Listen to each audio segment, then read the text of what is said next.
ওকে, maybe আপনারা দেখতে পাচ্ছেন, এখন স্ক্রিনটা দেখা যাচ্ছে।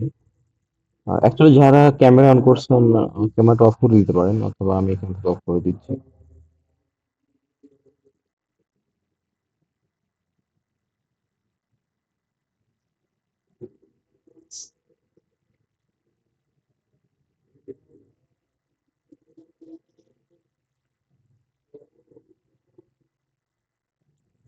ওকে, আমাদের আজকে দুইটা সেশন থাকবে, সেটা হচ্ছে how to write a good manuscript. আচ্ছা, প্রথমে আমি বলে নিই যে আমাদের যে 10টা ক্লাসে যে হবে এরকম কোনো ম্যান্ডেটরি বাধা দেওয়ার কোনো নিয়ম নাই। তো আমরা হচ্ছে বেশি ক্লাসও নিব, ঠিক আছে, যদি আমাদের শেষ না হয়। আর আমরা খুব খুব স্লোলি আগাবো যেন সবাই বুঝতে পারে বিষয়টা।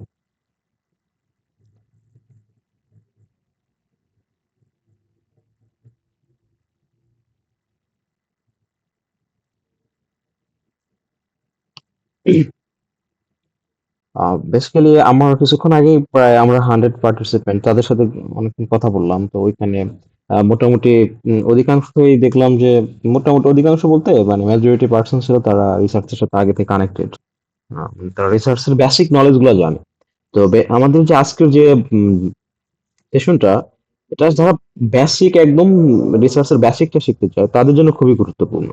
মানে রিসার্চটা কি, অ্যাকচুয়ালি রিসার্চ আমি কেন করব, রিসার্চের আসলে মেথড গুলো কি কি আছে। তো মেথড আমাদের অতটা ইম্পর্টেন্ট, কারণ আপনি যে মেথডটা নিয়ে কাজ করবেন সেটা আপনি নিজে ডিজাইন করবেন। সেটা আপনার যে আপনি কি থিঙ্কিং করতেছেন, এই থিঙ্কিং এর উপর বেস করে আপনার মেথডটা হবে। এই মেথডটা আপনি কোত্থেকে পাবেন? আপনার প্রিভিয়াস আপনার সায়েন্টিস্টদের পেপার পড়তে হবে আপনাকে, এটাকে আমরা বলি লিটারেচার রিভিউ। তো লিটারেচার রিভিউ আপনাকে সেখান থেকে হেল্প করবে। তো অ্যাকচুয়ালি ওটা আপনার জন্য খুব ম্যান্ডেটরি না। তো ওকে, আমরা কাম ব্যাক করি।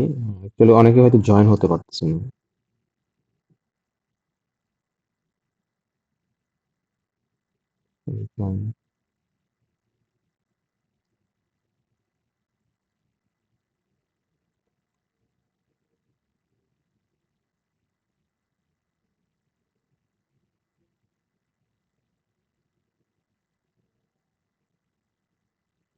ওকে, প্রথমে আমরা আসি যে হোয়াট ইজ রিসার্চ। রিসার্চটা কি অ্যাকচুয়ালি?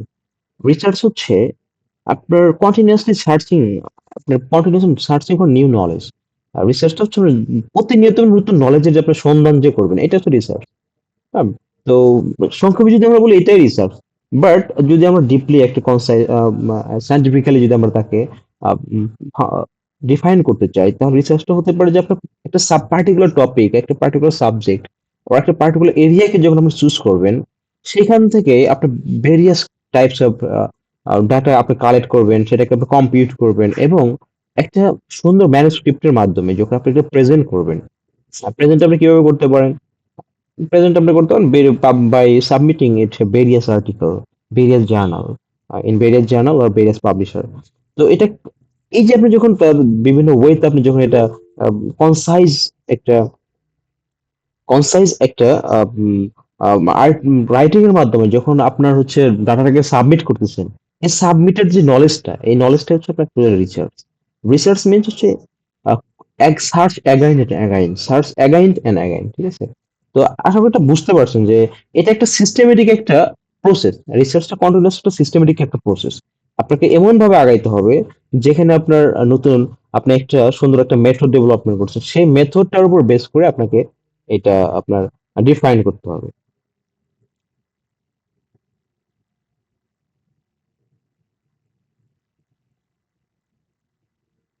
আচ্ছা, আপনাদের কি কোনো শুনতে সমস্যা হচ্ছে? অ্যাকচুয়ালি মানে আমাকে অনেকে হোয়াটসঅ্যাপে নক দিচ্ছে যে ওনারা নাকি শুনতে পাচ্ছে না বা জয়েন হতে পারতেছে না। এখানে তো 171 জন পার্সন আমাদের সাথে কানেক্টেড আছে। তো আপনি যদি কারো কোনো প্রবলেম থাকে একটু জানাইতে পারেন। ওকে, থ্যাংক ইউ, থ্যাংক ইউ। ঠিক আছে। স্যার তো আসসালামু আলাইকুম স্যার, আমি স্ক্রিন দেখতে পাচ্ছি না। হ্যাঁ, স্ক্রিন এখন দেখতে পাবেন, অথবা আপনি আপনি জয়েন করতে পারেন, আপনার কেটে দিয়ে আবার নতুন করে জয়েন করেন। ওকে, থ্যাংক ইউ। তাহলে যদি আমরা রিসার্চকে যদি আমরা ডিফাইন করতে চাই, research is a topics of finding a solution of A problem. মানে রিসার্চ আপনি কেন করবেন, একটা প্রবলেম আপনি যখন আইডেন্টিফিকেশন করবেন তখনই তো আপনি এটা ফার্দার স্টেপে আগাবেন। এই যে ফার্দার স্টেপ বাই স্টেপ যখন আপনি আগাবেন, তো এই আগানোর এই প্রসেসটাকে আমরা বলি রিসার্চ। আর এই যে যে মেথডের মাধ্যমে আগাচ্ছেন তাকে আমরা বলি মেথোডোলজি, ঠিক আছে? তো এটা নিয়ে আমরা একটু পরে আসবো। তো আমরা আসলে এই পার্টটা আপনি বুঝতে পারছেন রিসার্চের বিষয়টা। তো একটা রিসার্চের কি টাইপের ক্যারেক্টারিস্টিক থাকতে পারে, what is the main characteristics of research? First of all একটা কন্ট্রোল এনভায়রনমেন্ট আপনার করতে রিসার্চটা হতে হবে, একটা কন্ট্রোল এনভায়রনমেন্ট থাকবে। আপনি হুট করেই তো আপনি হচ্ছে মানে খোলা মাঠে একটা রিসার্চ করতে পারেন না, অথবা আপনি বিয়ে খাইতে গেছেন, সেখানে তো আপনি রিসার্চের চিন্তা ভাবনা করতে পারেন না। যদি আপনি ফুটবল খেলতে গেছেন সেখানেও তো আপনি করতে পারবেন না। হ্যাঁ, সেটা হতে পারে আপনার যদি ওই মেন্টালিটি নিয়ে যদি আপনি যান, সেটা হতে পারে আপনার সার্ভে টাইপের টিচার, যে আহ, আমি ওই দিকে আসবো একটু পরে। তো একটা কন্ট্রোল এনভায়রনমেন্ট থাকবে। আমি এখানে কিছু এর আগে আমাদের একটা সেশন নেওয়া হয়েছিল এটার উপরে, তো আমি এটা লিখে রাখছিলাম অ্যাকচুয়ালি। তো আমি অটোক্লেভ নিয়ে বলছিলাম, ধরুন আমরা যখন আহ, আমাদের যে লাইফ সায়েন্সের কিছু প্রজেক্ট বা রিসার্চ, আমাদের বেস্ট একটা রিসার্চ ফিল্ড হচ্ছে মাইক্রোবায়োলজি, বায়োকেমিস্ট্রি। মাইক্রোবায়োলজি যে ফিল্ড আছে সেখানে আমরা অ্যান্টি মাইক্রোবিয়াল সাসেপ্টিবিলিটি টেস্ট করি, যে অ্যান্টি মাইক্রো এসিড টেস্ট বলি আমরা ওইটাকে।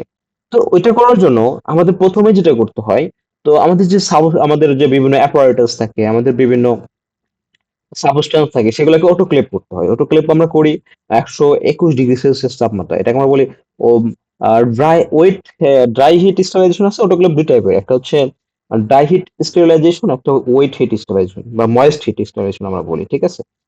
তো এই যে ময়েস্ট হিট স্টেরিলাইজেশন, এই প্রক্রিয়াতে আমরা কি করি, একটা পার্টিকুলার যে আমাদের সাবস্টেন্স গুলো থাকে, যেটাকে আমরা অটোক্লেভ করতে হবে মাস্ট।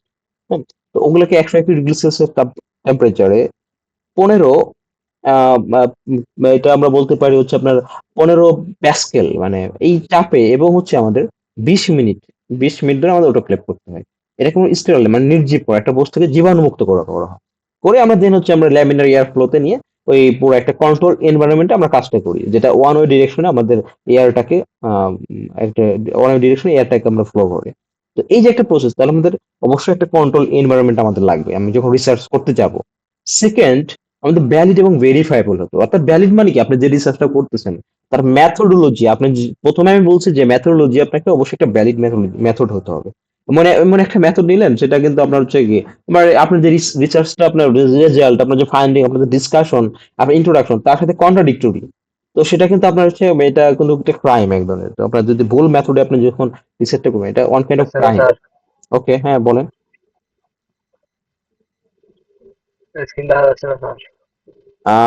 আচ্ছা, মেবি সবাই দেখতে পাচ্ছে। যদি প্রবলেম হতো তাহলে অ্যাকচুয়ালি, আচ্ছা আপনারা কি সবাই দেখতে পাচ্ছেন স্ক্রিনটা? জি স্যার। না, ওকে, ঠিক আছে জি, আমাকে জি দেখতে পাচ্ছি। স্যার ডিজাইন করার পর দেখতে পাচ্ছি স্যার। ওকে, ঠিক আছে, দেখেন। আর যাদের যাদের সমস্যা আছে কাইন্ডলি আপনারা হচ্ছে ক্যান্সেল করে আবার পুনরায় জয়েন করবেন, ঠিক আছে? আর একটা বিষয় আমাকে স্যার বলার দরকার নেই, ঠিক আছে? আমি আসলে আপনাদের হয়তো অনেকের ক্লাসমেট হতে পারি, অনেকের সিনিয়র হতে পারি, আমাকে ভাই বললেই হবে, ঠিক আছে? ওকে। তো দেখেন তাহলে আমাদের কি হতে হবে, এটা ভ্যালিড এবং ভেরিফাইবল হতে হবে, এবং এটা এবং ইম্পেরিক্যাল হতে হবে। যেমন আপনি একটা রিসার্চ করলেন সেটা 20 বছর আগে, মানে 50 বছর আগে, ঠিক আছে? যেমন কিরবিভর ডিস্ক ডিফিউশন আছে, আর যেটা কিন্তু 1967 সালে প্রথম এটা অ্যান্টি মাইক্রোবিয়াল ডিস্ক ডিফিউশন আছে, এটা হচ্ছে একটা ইস্টাবলিশ একটা মেথডে, তাকে একটা মেথড ইস্টাবলিশ করা হয়। ওইটা ইউজ করে কিন্তু আমরা কন্টিনিউয়াস হচ্ছে আমরা অ্যান্টি মাইক্রোবিয়াল সেটাই করতেছি। এখন ধরেন আপনি অ্যান্টি মাইক্রোবিয়াল করে রেখে দিলেন, বাট আপনার এটা তো আপনার এমআইসি এমবিসি আপনি ক্যালকুলেট করতে হবে, মিনিমাম ইনহিবিটর কনসেন্ট্রেশন।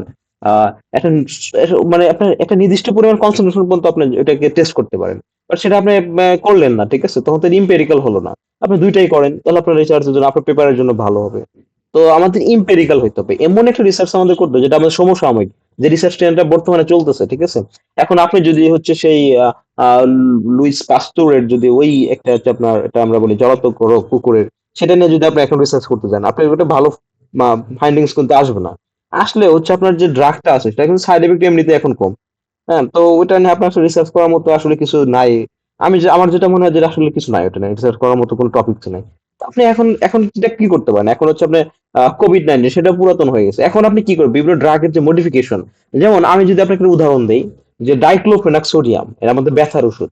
তো এটা সেলেকক্সিব আমাদের ব্যথার ওষুধ, ঠিক আছে? আপনি যখন আপনি ড্রাগ ডিজাইন করবেন, দেখবেন তার পাস্ট প্রেডিকশনে গিয়ে ডাইক্লোফেনাক সে ব্যথা কমাচ্ছে 0.85 বা এরকম যে, বাট তার হচ্ছে গ্যাস্ট্রো ইন্টেস্টাইনাল যে আপনার ট্রাক্ট এই ট্রাক্টে যেমন ইনফেকশন বলতে যেটা হতে পারে আপনার আপনার সেটা আলসারেটিভ কোলাইটিস বলে আমরা, আলসার ক্রিয়েট করতে পারে। তো এই আলসার ক্রিয়েট করার চান্স আবার হচ্ছে আপনার প্রায় 0.879। মানে সে যে পরিমাণ ব্যথা কমাচ্ছে সেই পরিমাণ তাকে যদি আপনি দীর্ঘদিন কনজিউম করেন, আপনি যদি তাকে দীর্ঘদিন ধরে আপনি অ্যাডমিনিস্ট্রেশন করেন, সেক্ষেত্রে কিন্তু আপনার আবার অন্য দিক দিয়ে আপনার হচ্ছে কি ক্ষতি হয়ে যাচ্ছে, ক্ষতিটা কি আপনার আলসার হয়ে যাচ্ছে যদি। এবং শুধু আলসারই না, আপনার যে এপিথেলিয়াল লেয়ারটাকে সে একদম ক্ষতিগ্রস্ত করে ফেলবে। এবং যদি এটা দীর্ঘদিন আপনি খান, সেক্ষেত্রে আপনার টিউমার মানে ওইখান থেকে ক্যান্সার হওয়ার চান্স প্রবাবিলিটি অনেক বেশি, অনেক হাই। তো এই যে বিষয়টা যে আপনার কিন্তু ইম্পেরিক্যাল হতে হবে। দেন আপনার ক্রিটিক্যাল, অবশ্যই ক্রিটিক্যাল মানে আপনার হচ্ছে ক্রিটিক্যাল বলতে কি আপনার ক্রিটিক্যাল থিঙ্কিং এর জায়গা থাকতে হবে, যে আপনি একটা রিসার্চ করলেন মানে এত সিম্পল একটা মেথড আপনি করলেন, যেটা আসলে মানে কোনো সোসাইটিতে রিসার্চ করে কোনো ইম্প্যাক্টই ফেলতে পারতেছে না। তাহলে ওই রিসার্চ তো আপনার জন্য খুব বেশি ভ্যালিড হবে না, ঠিক আছে? আপনার জন্য বা আপনি ওইটা করেও যে আপনার যে এতদিন একটা পরিশ্রম, সে পরিশ্রম করেও আপনি হচ্ছে কি ভালো ফলাফল পাবেন না, ঠিক আছে? এইটা একটা বিষয়। তো আশা করি এতটুকু বুঝতে পারছেন। ইভেন লাস্ট যে লাস্ট বলতে তার আগে আমরা রিগোরাস, এবং এটা অবশ্যই রিগোরাস হতে হবে এবং এবং যথাযথভাবে। রিগোরাস মিনস হচ্ছে খুব যথাযথভাবে করতে হবে। মানে এটা আপনার হচ্ছে একদিন হচ্ছে আপনি অ্যান্টিমাইক্রোবিয়াল টেস্ট করলেন, সেখানে আপনার জোন অফ ইনহিবিশন ক্যালকুলেশন করলেন, আপনার জোন অফ ইনহিবিশন আসেই নাই, আপনি হচ্ছে ম্যানিপুলেট করে বসাই দিলেন, ঠিক আছে? সেটা তো রিগোরাস হইলো না। হ্যাঁ, এটা তো একটা এক ধরনের হচ্ছে আপনার কি হলো, প্লাগারিজম হয়ে গেল, ঠিক আছে? তো আশা করি এই জিনিসগুলো তো বুঝতে পারবো। অথবা আপনি এমন একটা ফাইন্ডিং পাইলেন যে আপনার ধরেন ল্যাবে গিয়ে যে আপনার একটা সার্ভে করছেন, সার্ভেতে দেখলেন যে ফুড আপনার হচ্ছে ফাস্ট ফুড কনজিউম করার ফলে যে আপনি এমন একটা ফাস্ট ফুড সিলেক্ট করছেন, এটা হতে পারে আপনার বার্গার হতে পারে অথবা পিৎজা হতে পারে।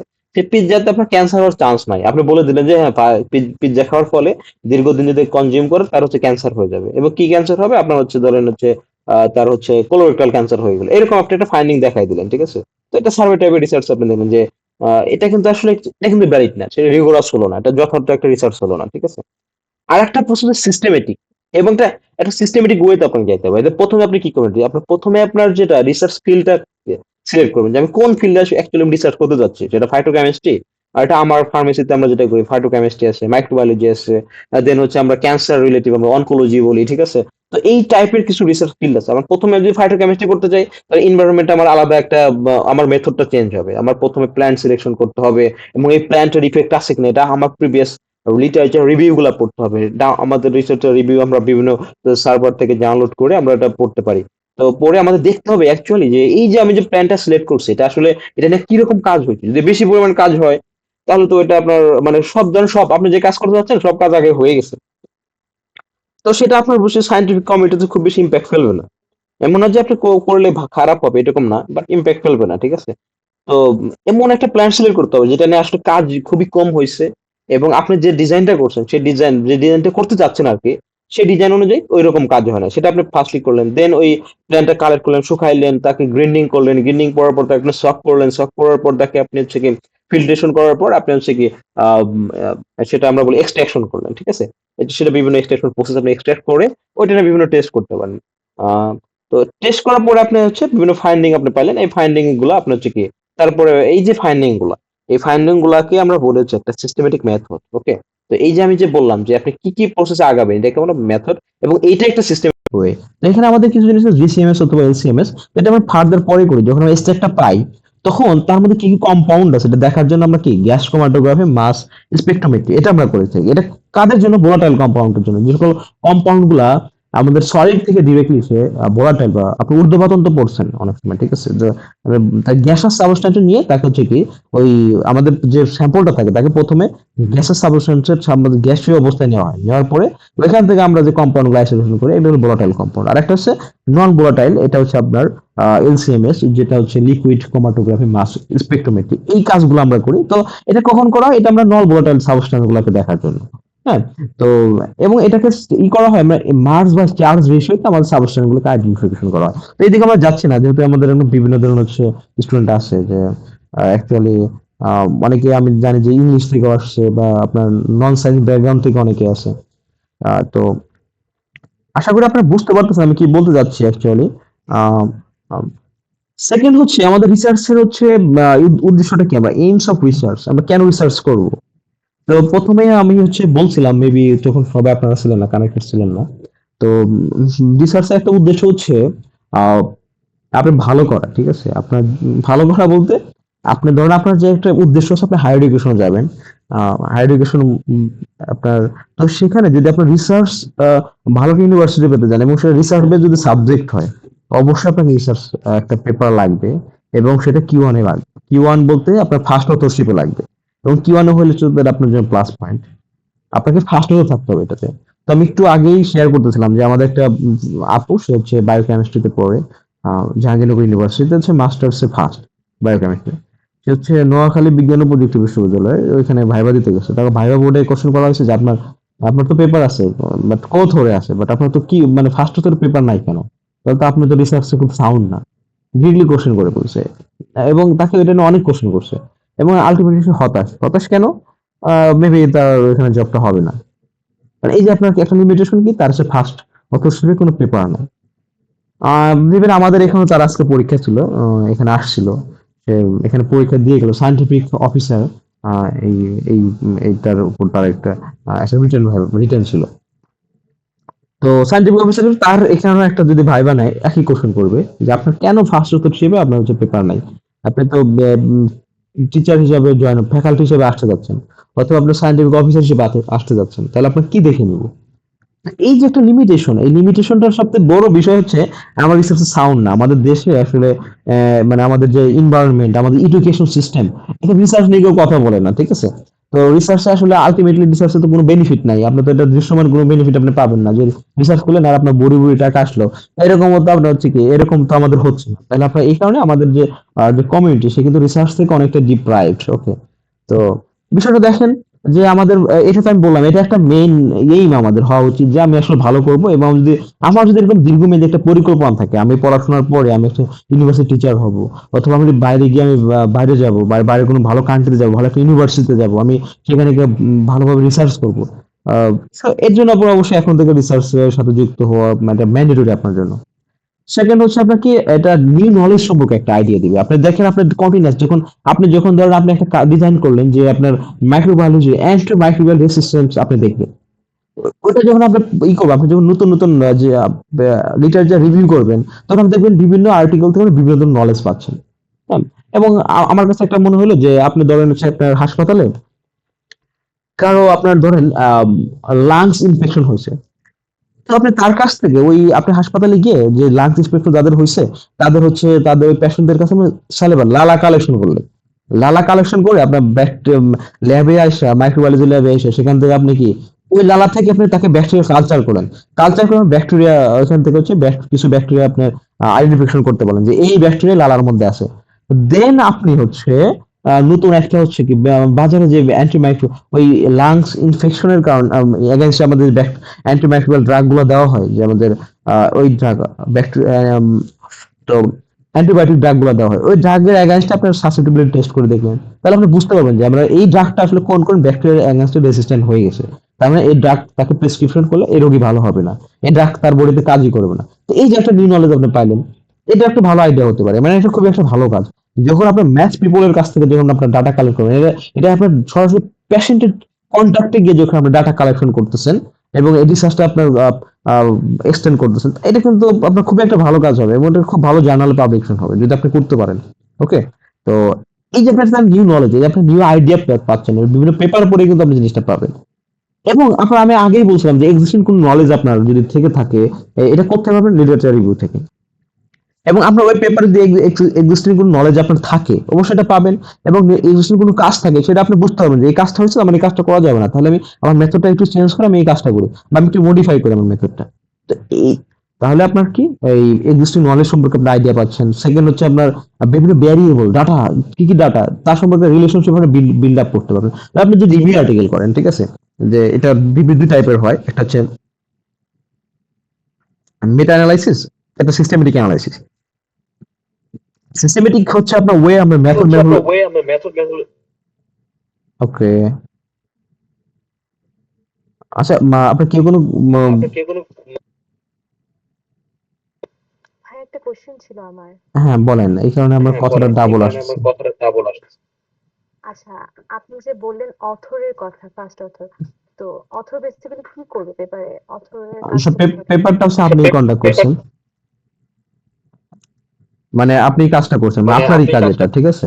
মানে আপনি ওই পেপারে ফার্স্ট অথর, মানে কি পেপারটাই আপনার, বুঝতে পারছেন, পুরো পেপারটাই আপনার। এবং আপনি সেই পেপার হচ্ছে পুরো প্রথম থেকে লাস্ট ডিজাইন করছেন, কাজ করছেন। সাবমিশন দরকার নাই, আপনি এই পুরো কাজটা আপনি করছেন এটা। হ্যাঁ। আর বেসিক্যালি কয়জন অথর থাকেন? এটা ম্যান্ডেটরি না, কয়জন থাকতে হবে, যারা যারা কন্ট্রিবিউশন করবে সবার আপনার নাম দিতে হবে। তো যদি নাম না দেন এটা আনইথিক্যাল হয়ে গেল। ধরেন আমি কাজ করে দিছি বাট আপনি আমার নাম দিচ্ছেন না, সেক্ষেত্রে আনইথিক্যাল না, এটা আপনার 10 জন হতে পারে, 15 জন হতে পারে, এটা কোনো সমস্যা না। বাট আপনার কাজটা ভালো হতে হবে যদি ভালো জার্নালে আপনি পাবলিকেশন করতে চান। জি, thank you. Okay, Nazneen Mahmud Khan, Cynthia, হ্যাঁ কথা বলেন। আসসালামু আলাইকুম ভাইয়া। ওয়ালাইকুম আসসালাম। ভাইয়া, আমাদের দেশের যে কন্ডিশন, এখানে তো প্রাচ্য অথর হিসেবে পাবলিশ করাটা খুবই মানে টাফ হয়ে যায়। যেমন আমি একটা প্রজেক্টে আছি, সেখানে স্যার আমাদের 4 জনকে অথর হিসেবে করছে। এখানে আবার কাজও দেখা গেছে যে আমরা এমন ভাবে অ্যানালিটিক্স এর কাজগুলো করতেছি বা সবকিছু গুছাই দিতেছি, দেখা যাচ্ছে যারা 2 জন টাইপ করতেছে তাদেরকেই মেইনলি হচ্ছে মানে লিখতেছে যে আমরা টাইপ করছি। তো টাইপ তো তোরা আমরা যা রেডি করে দিছি সেগুলো ওকে, ঠিক আছে, লিখতেছে, আপনার তো এরকম কোশ্চেনটা আমি বুঝতে পারছি। অনেক। ঠিক আছে, আপনি আচ্ছা, আমি এখন কোশ্চেন নিব না, ঠিক আছে, আমার একটা টার্গেট আছে আজকে, আমরা একটা স্লাইড হলো শেষ করতে হবে। ঠিক আছে, আপনারা কাইন্ডলি কোশ্চেন গুলো পরে করবেন, ঠিক আছে। আম, ঠিক আছে, মাহমুদ সিনথিয়া, আপনার কথাটা আমি বুঝতে পারছি। বেসিক্যালি এইটা মানে আপনার ফার্স্ট অথর হিসেবে কেন পসিবল? অবশ্যই পসিবল যদি আপনি ডার্ক ডিজাইনের দিকে যান। আমরা এটা একটা কোর্স লঞ্চ করব, সেখানে আপনি ইন্ডিভিজুয়াল প্রত্যেককে, আপনি যে 100 কতজন আছে, 57 জন, প্রত্যেকে যদি একটা কম্পাউন্ড নিয়ে কাজ করেন, যদি প্রত্যেকে একটা করে পেপার, আপনার হচ্ছে পেপারের কাজ মানে একটা রিসার্চের কাজ করতে পারেন, অবশ্যই আপনি সেখানে পাশ থাকবেন। এবং এটা খুব ভালো জানায়, Q1 এ হোক, Q1 Q2 তে আপনি খুব ভালো ভালো জার্নালে করতে পারবেন। যদি আপনি খুব ভালো কাজ করেন, ডেডিকেটেড থাকেন, অবশ্যই Q1 এ হোক। আর যদি মনে করেন যে আপনি ডেডিকেটেড না, সেক্ষেত্রে হচ্ছে এটা Q2 তে আপনি সাবমিট করতে পারবেন। আর আদার্স যারা হচ্ছে কাজ করতে চায় না, তারা Q3 Q4 ইন্ডিয়ান জার্নালে করলো। ফার্স্ট হতে আপনি কেন সম্ভব না? এটা খুবই ইজি। আপনাকে ডেডিকেটেড হতে হবে, খুবই ডেডিকেটেড হতে হবে। এবং অনেকে আরেকজন বলছেন যে হচ্ছে এই অথর কন্ট্রিবিউশন, যাদের নাম রিসার্চের সবাই থাকবে, সবাই কি সেম ভ্যালু পাবে? অবশ্যই না। আপনার এটা কন্ট্রিবিউশন থাকবে, যেমন আপনি লিখে দিচ্ছেন আপনি কি করছেন, এটা নিয়ে আমরা আসবো, এটা নিয়ে কিছুক্ষণ পরেই, যে আমাদের সেকেন্ড যে আমাদের যে স্লাইড সেটাতে ছিল। তো বেসিক্যালি আমাদের এটা আজকে আমরা শেষ করতে পারবো কিনা জানি না, যেহেতু অনেক সময় হয়ে গেছে অলরেডি। তো অথবা আমি চাইলে এটা আগামীকাল আপনাদের সাথে একটা সেশন করতে পারি। আচ্ছা, আমরা একটা রুটিন দিয়ে দিব, বিষয়টা হচ্ছে রুটিন আমরা দিয়ে দিব যে কোন কোন দিন ক্লাস হবে। বেসিক্যালি আমাদের ক্লাসটা শুক্রবার এবং শনিবার হবে, 2 দিন। সরি, বৃহস্পতিবার এবং শুক্রবার হবে, 2 দিন হবে। আহ এবং এই এই মাসটাতে আমরা, এই যে ডিসেম্বর যে মাসটাতে, এটা আমরা আরো বেশি করার ট্রাই করবো, বেশি দিন ক্লাস নেওয়ার ট্রাই করবো, ঠিক আছে, এটা আপনাদের জানাই দিব। আহ okay. আর যাই হোক, স্লাইড, হ্যাঁ আমরা ট্রাই করবো স্লাইড প্রোভাইড করার জন্য। আম, দেখা যাক কি হয়। আসলে স্লাইড দেওয়া ঠিক না, স্লাইড দিলে হবে কি, আপনি এটা আপনার হচ্ছে কি করবেন না, আপনি নিজে নিজে কোনো রিসার্চ করবেন না, স্লাইড দেখে ওটা পড়ে আপনার পরবর্তীতে করবেন। তো এটা অ্যাকচুয়ালি ঠিক না, তারপর আমরা প্রোভাইড করবো আপনাদের স্লাইড, নো প্রবলেম। ওকে, ঠিক আছে, কোশ্চেন থাকলে পরে করতে পারেন, আমরা আগে কন্টিনিউ করি। আর যেটা বলতেছিলেন যে রিসার্চেরা অ্যাকচুয়ালি সবাই কি সেম ভ্যালু পাবে কিনা? হ্যাঁ, না অবশ্যই না। কেন? আপনি যদি কাজ করেন, শুধু আপনি ধরেন আপনি কাজ করলেন, আপনার হচ্ছে ইলাস্ট্রেশন করলেন, মানে হচ্ছে আপনি বিভিন্ন আমাদের একটা গ্রাফ তৈরি করেছেন, তাহলে আপনার আমার কাজ কি হবে? ভিজুয়ালাইজেশনের কাজ হবে। তো আপনার একটা রোল থাকে, রিসার্চে একটা রোল থাকে, আপনার অথর কন্ট্রিবিউশন বলে সেটাকে।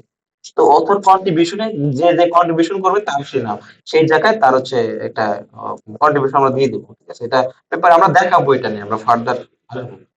তো আশা করি এটা বুঝতে পারছেন, ডিসিশন মেকিং পলিসি আপনার ক্রিয়েট হবে, দেন সোশ্যাল সায়েন্টিফিক এবং টেকনোলজিক্যাল প্রোগ্রেস এই সম্পর্কে, সোশ্যাল কন্ট্রিবিউশন আপনার বিভিন্ন সোশ্যাল ইকোনমিক কন্ডিশন সম্পর্কে জানতে পারবেন, সায়েন্টিফিক কন্ডিশন সম্পর্কে আপনি জানতে পারবেন, সায়েন্টিফিক বিভিন্ন মেথোলজি সম্পর্কে আপনি জানতে পারবেন, আপনি যে প্রসেস গুলো আছে ওভারঅল এই সম্পর্কে আপনি জানতে পারবেন, ঠিক আছে?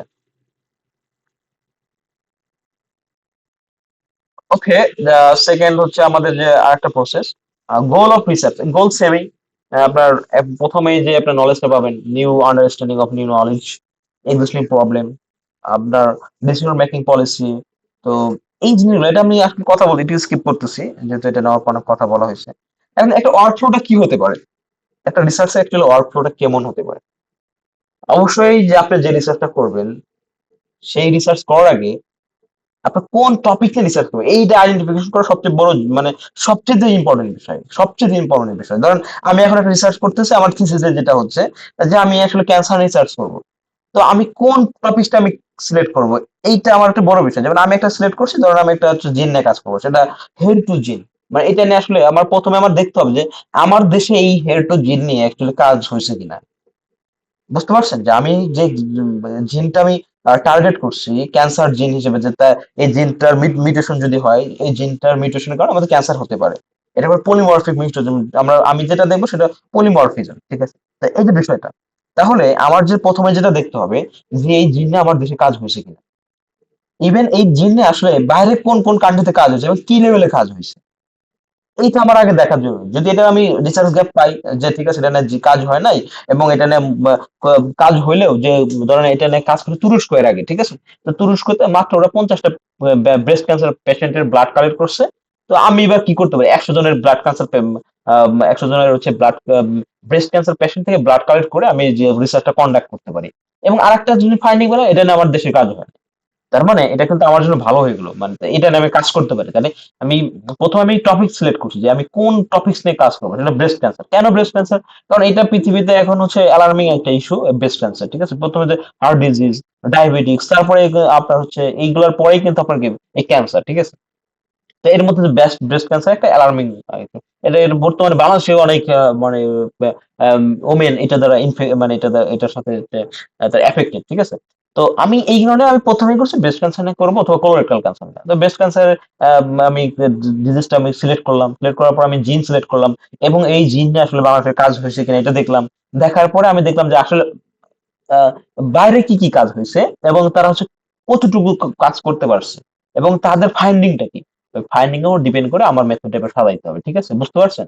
সেকেন্ড হচ্ছে কন্ডাক্ট এ লিটারেচার রিভিউ। এই যে আমি বললাম তো লিটারেচার রিভিউ আপনাকে অবশ্যই পড়তে হবে, রিভিউ না পড়লে আপনি বুঝবেন কিভাবে বাংলাদেশে আসলে এটা নিয়ে কাজ হয়েছে কি হয় নাই, বাইরে কত কি লেভেলে তারা কাজ করছে। সেকেন্ড হচ্ছে আপনার ডিজাইন করতে হবে, আপনি কিভাবে আগাবেন। যেমন আমি এটা কি করবো, ডিএনএ এক্সট্রাকশন করবো। আমি ব্লাড নিলাম, ব্লাড নেওয়ার পর আমি ডিএনএ এক্সট্রাক্ট করবো, ডিএনএ এক্সট্রাক্ট করার পরে আমি এটাকে পিসিআর করবো, পিসিআর এর পর আমি দেখবো যে তার আসলে কি মানে কত বেস পেয়ারে আমি আমার হচ্ছে জিনটাকে পাচ্ছি, মিউটেশনটা পাচ্ছি। এবং সেটাকে আমি কি করবো, সিকোয়েন্সিং করবো। সিকোয়েন্সিং এর করার পরে আমি ফার্দার কি কি করতে পারি, আরো অনেক দূর আগাইতে পারি, ঠিক আছে? সেটা হচ্ছে আমরা দেখতে পারি তার মধ্যে সব মিউটেশন গুলা কি টাইপের, তার ওয়াইল্ড টাইপ মিউটেশন, তার হচ্ছে হোমোজেনাস অর হেটারোজাইগাস, এটা আমরা দেখতে পারি। হোমোজাইগাস হেটারোজাইগাস আপনারা জানেন যে যারা সায়েন্সে আছেন, যেটা হচ্ছে বায়োলজিক্যাল ডিপার্টমেন্টে যারা আছেন, হোমোজাইগাস হচ্ছে পিতামাতা দুজন থেকে যদি এই জিনটা পায় সেটা হচ্ছে হোমোজাইগাস। হেটারোজাইগাস হচ্ছে অনলি সে পাবে হয় পিতা অথবা মাতা থেকে, এটাকে আমরা হেটারোজাইগাস বলি, ঠিক আছে? তো ওয়াইল্ড টাইপ মিউটেশন হচ্ছে এমন একটা জিনের মিউটেশন ঘটছে, সেই জিনটা প্রত্যেকটা নর্মাল পিপলের মধ্যে আছে। মানে ওই যে বেস পেয়ারটা, ওই জেনেটিক বেস পেয়ারটা, এটা একটা ওয়াইল্ড টাইপ, সবার মধ্যে কমন টাইপ, যেটা ওয়াইল্ড টাইপ বলি আমরা। সেকেন্ড হচ্ছে ডিজাইন, কালেক্ট অফ ডাটা। দেন আপনি কি করবেন, ডাটা কালেক্ট। আমি যে ব্রেস্ট ক্যান্সার যে আমি কি করবো, মানে নিজের কাজ করবো, তো আমার পেশেন্ট, ব্রেস্ট ক্যান্সার পেশেন্ট থেকে আমার ব্লাড কালেক্ট করতে হবে, এটা কোনো ডাটা কালেকশন। অথবা আপনার যদি অন্য কেউ করেন, যে অন্য নন সায়েন্স ব্যাকগ্রাউন্ড হয়ে থাকেন, আপনার যদি হচ্ছে বিভিন্ন ধরেন আপনার হচ্ছে ফুড কনজাম্পশন নিয়ে কাজ করতে চাচ্ছেন, মানে এটা ফাস্ট ফুডের হচ্ছে কি একটা আহ যে আমাদের দেশে হচ্ছে ফাস্ট ফুডের কতজন পার্সন ফাস্ট ফুড খায় এবং এই ফাস্ট ফুড খাওয়ার ফলে তাদের কি কি প্রবলেম হচ্ছে, এটা নিয়ে তখন আমরা কি বিভিন্ন পার্সনের কাছে গিয়ে গিয়ে আপনার কি ডাটা কালেক্ট করতে হবে না? সেকেন্ড হচ্ছে দেন হচ্ছে আপনাকে অ্যানালাইজ ডাটাগুলো অ্যানালাইজ করতে হবে, যে আমি বললামই তো যে আমার বেস্ট কনসার্নে যদি আমি বলি যে অ্যাকচুয়ালি আমি যে ডাটাটা পাইছি, ডিএনএ এক্সট্রাক্ট করছি, এক্সট্রাক্ট করার পর আমি সিকোয়েন্সিং করছি, আমি কোন কোন ব্লাড স্যাম্পলের জন্য আমি তার মিউটেশনটা পাইছি, এটা অ্যানালাইজ করতে হবে। কোন কোন ব্লাড স্যাম্পল মিউটেশনটা পাই নাই, তাদের মধ্যে কি টাইপের মিউটেশন পাইছি, এটাকে অ্যানালাইসিস করতে হবে। দেন এটা আমার সুন্দর একটা ম্যানুস্ক্রিপ্ট রাইট করতে হবে। আর দেন সেটা আমার পিয়ার রিভিউ একটা জার্নালে আমার সাবমিট করতে হবে। এটা আসলে জার্নালটা আগে থেকে সিলেক্ট করে ভালো, মানে সিলেক্টেড অফ এ জার্নাল, এই যে পোর্শনটা দেখেন, এই যে পোর্শনটা আপনার সিলেক্ট এ জার্নাল, তো এই পোর্শনটা আগে থেকে সিলেক্ট করা উচিত। আপনার যে কাজটা করছেন আগে থেকে জার্নাল সিলেক্ট করলে হয় কি, আপনার ওই জার্নালের মতো করে আপনার হচ্ছে কি পেপারটা লিখতে পারবেন, এবং আপনার সাবমিশন খুব সহজ হবে। সেক্ষেত্রে আপনার রিজেকশন চান্স খুবই কমে যাবে, রিজেক্ট হওয়ার সম্ভাবনা খুবই কম থাকবে। সেকেন্ড হচ্ছে একটা সিলেক্ট করলেন, সাবমিট করলেন, পিয়ার রিভিউ, দেন হচ্ছে পিয়ার রিভিউ প্রসেসটা। পিয়ার রিভিউ মানে কি, মানে আপনার হচ্ছে কি একাধিক রিভিউয়ার দ্বারা এটাকে রিভিউ করা হয় এবং কয়েক ধাপে রিভিউ করা হয় এটাকে। যেমন প্রথমে আপনার রিভিউ দিলে এটা 2, 3 বার 4 বার, এবং অনেকে, আমার একটা পেপার আছে সেটা মানে 1 বছর ধরে রিভিউ হয়েছে, মানে 6 বার রিভিউ দিচ্ছে সে। মানে চিন্তা করেন 6 বার সে এটাকে রিভিউ দিচ্ছে, আমার পেপারটা। আরেকটা আছে রিভিউ অলরেডি 3 বার দিছে, এটা হচ্ছে এই মাসে সাবমিশন হওয়ার কথা। তো এটা অলরেডি সে 3 বার রিভিউ দিছে, এখনো আবার হচ্ছে আরেকটা রিভিউর জন্য ওয়েট করতেছে, মানে এটা ফাইনাল রিভিউ, মানে অলরেডি এটা হয়ে গেলে আমাদের পাবলিকেশন হয়ে যাবে এই মাসের মধ্যে। তো আরেকটা প্রসেস হচ্ছে আপনার,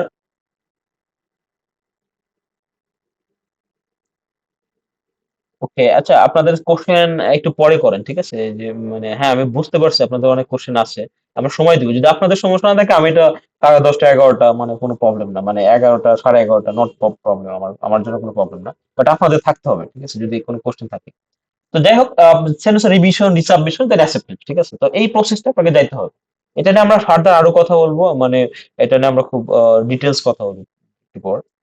এবার দেখেন রিসার্চ ম্যাথোলজি, মেথড নিয়ে আমরা কথা বলতে পারি। মেথডটা কি অ্যাকচুয়ালি, আমি অনেকক্ষণ ধরে একটা ম্যাথোলজি নিয়ে কথা বলতেছিলাম, যে আসলে মেথডের কথা বলতাম। মেথডটা কি আমি প্রথমে আপনাকে বলছি, যে আপনি যে রিসার্চটা সিলেক্ট করছেন, রিসার্চে আপনি যে কোন টপিকে রিসার্চ করবেন, সেই টপিক লিটারেচার রিভিউ করলেন, রিভিউ করার পর আপনার মনে হলো যে এই পোর্শনে কাজটা হয় নাই, তাদের এই গ্যাপটা আছে, তো ওই গ্যাপ নিয়ে আপনার সুন্দর একটা মেথড আপনাকে এস্টাবলিশ করতে হবে। এই যে মেথড, এটা আপনার হতে হতে পারে মডিফিকেশন মেথড হতে পারে, এটা হতে পারে নিউ মেথড হতে পারে, অথবা আপনার হতে পারে যে মিক্স মেথড, মানে ওই জার্নাল থেকে, মানে আগের যে অথররা যে কাজটা করছে সেই কাজের সাথে আপনি আরো কাজ এক্সটেন্ড করছেন, এটা আমরা মিক্সড মেথড আমরা বলতে পারি। তো এটা ওয়ান কাইন্ড অফ স্ট্র্যাটেজি, একটা প্রসিডিউর, একটা প্রিন্সিপাল, যেটা আপনার রিসার্চ, যে আপনার যে রিসার্চ, যেটা টপিকটা রিসার্চ করতে যাচ্ছেন সেইটাকে সুন্দরভাবে আইডেন্টিফাই করবে, সেটাকে সুন্দরভাবে অ্যানালাইজ করবে, এটাকে সুন্দরভাবে ইন্টারপ্রিট করবে আপনার কাজটাকে। আশা করি এটা বুঝতে পারছেন। তো এই মেথড আর মেথোলজি দুটার মধ্যে একটু ডিফারেন্স আছে। মেথডটা হচ্ছে আপনার ধরেন একটা একটা মেথড হচ্ছে একটা নির্দিষ্ট একটা টপিক, ধরেন আপনি পিসিআর করবেন, আমার এখানে লাগছে পিসিআর। তো এই যে পিসিআর, যে আপনি কোন ওয়েতে আপনি পিসিআর করবেন, পিসিআর এর মাধ্যমে, পিসিআর দিয়ে আমরা কি করি অ্যাকচুয়ালি, এটা বলা হয় পলিমারিক চেইন রিঅ্যাকশন, অর্থাৎ এটাকে আমরা অ্যামপ্লিফিকেশন করে আপনার একটা ডিএনএ বেস পেয়ারটাকে, মানে হাজার কপি বেস পেয়ার তৈরি, এর কয়েক মিলিয়ন, মানে একটা থেকে দুইটা, দুইটা থেকে চারটা, চার থেকে আটটা, মানে এটা আপনার কয়েক সাইকেলে যাওয়া, আমরা আমরা বেসিক্যালি 30 বার, মানে এইভাবে দেখেন, টু টু টু দি পাওয়ার যদি 30 আপনি দিয়ে দেখেন কয়েক মিলিয়ন আসবে, ঠিক আছে? দেখেন প্রায় 30 বার, আমি যদি সাইকেলে 30 বার রান করি, যে 30 বার একই কাজ করবে, একটা থেকে একটা বেস পেয়ার থেকে হবে দুইটা বেস পেয়ার, দুইটা থেকে চারটা, চারটা থেকে আটটা, এভাবে যদি 30 বার এভাবে হতে থাকে, আপনি দেখেন কয়েক মিলিয়ন হয়ে যাবে। তো এই যে প্রসেস, এটা অ্যামপ্লিফিকেশন প্রসেস। আপনি যে প্রসেসে, অর্থাৎ এই যে প্রসেসটা, যে আপনার যে প্রসেসটা পিসিআর মেশিনের মাধ্যমে যে পিসিআর আপনার রান করতেছে, রান করার মাধ্যমে ডিএনএ অ্যামপ্লিফিকেশন হলো, এটা কোনো মেথড। কোন মেথডে আমরা করতেছি? পলিমারেজ চেইন রিঅ্যাকশনের মেথড। আর মেথোডোলজি হচ্ছে দেখেন আপনি এটা এই জায়গাটা একটু বোঝার ট্রাই করবেন, ঠিক আছে? মেথোডোলজি হচ্ছে দেন আমি যে পিসিআর করতেছি, এটা তো মেথড। হ্যাঁ, পিসিআর আমি ব্লাড স্যাম্পলটা আমি এক্সট্রাক্ট করলাম, ডিএনএ এক্সট্রাক্ট করলাম, এক্সট্রাক্ট করার পরে আমি এটাকে পিসিআর এ দিব, অ্যামপ্লিফিকেশন, আমার ডিএনএটাকে অ্যামপ্লিফিকেশন করব। করার জন্য ডিএনএ যে একটা কয়েকটা প্রসেস আছে, আপনার পিসিআর এর কয়েকটা মেকানিজমটা হচ্ছে আপনার প্রথমে কি ডিনেচারেশন করতে হবে, আপনার ডিএনএটাকে আপনার ব্রেক আপ করতে হবে, মানে ডিএনএ এর বেস পেয়ারটাকে আপনার ওই হেলিক্সটাকে আমরা ব্রেক ডাউন করি, এরপর ডিনেচারেশন বলা হয়। তারপরে অ্যানেলিং, দেন এলংগেশন। তো ডিনেচার হতে পারে এটা আপনার 96, অ্যানেলিং হতে পারে সে অনেকের হয় 72, তো এটা নাও হতে পারে আপনার ক্ষেত্রে। দেখা যাচ্ছে আপনি যে আমি যে ব্লাড স্যাম্পল নিয়ে কাজ করতেছি ব্রেস্ট ক্যান্সারে, আমার সেই অ্যানিলিং টেম্পারেচার এটা হতে পারে আপনার কত 74 এ হতে পারে বা তারও কম 68 হতে পারে।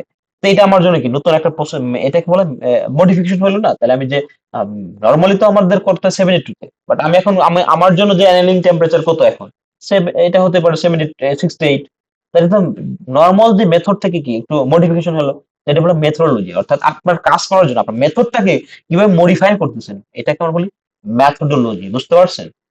ওকে, আপনারা এই জায়গাটা বুঝতে পারলে একটু আপনারা কথা বলেন তো, আমি একটু কাম ব্যাক করি আপনাদের কাছে। আহ, এই শাহরিয়ার বলেন তো আপনার কি? Yes sir. ভাই আমি মেনলি আমার আমি প্রশ্ন করবো না, পরে বলবো যে আমি মেথোলজি বুঝতে পারতেছি কিনা এরকম। উম, হ্যাঁ, ম্যাথোলজি বুঝতে পারছেন কিনা এটা। জি জি, আমার কাজের অভিজ্ঞতা আছে, দেড়শো আমি বুঝতে পারছি আর কি। ওকে, ঠিক আছে, গুড। Okay. ওকে, হ্যাঁ, ঠিক আছে। অনেক একজন লিখছেন যে আসলে মডিফিকেশন, হ্যাঁ, ওয়ান কাইন্ড অফ মডিফিকেশন, মেথডের মডিফিকেশনটা আমরা ম্যাথোলজি। আপনার আপনার যে এস্টাবলিশ যে মেথডটা আছে, ওই মেথডের কি কিভাবে মডিফিকেশন করে আপনার কাজটাকে কমপ্লিট করতেছেন, এই কাজটাই আপনার তখন হয়ে যাবে, আপনার পেপারের জন্য হয়ে যাবে মেথোডোলজি। ঠিক আছে? মানে আপনার তো এক্সিস্টিং তো মেথড আছেই, ঠিক আছে, বাট ওই মেথড গুলাকে কিভাবে মডিফিকেশন করে আপনার টোটাল একটা রিসার্চের কাজটাকে কমপ্লিট করতেছেন, এবং এই ওভারঅল যে আপনার প্রতিটা প্রসেস, এই প্রসেসটাকে আমরা বলবো ম্যাথোডোলজি। এই মডিফিকেশন প্রসেসটাকে আমরা কি বলবো?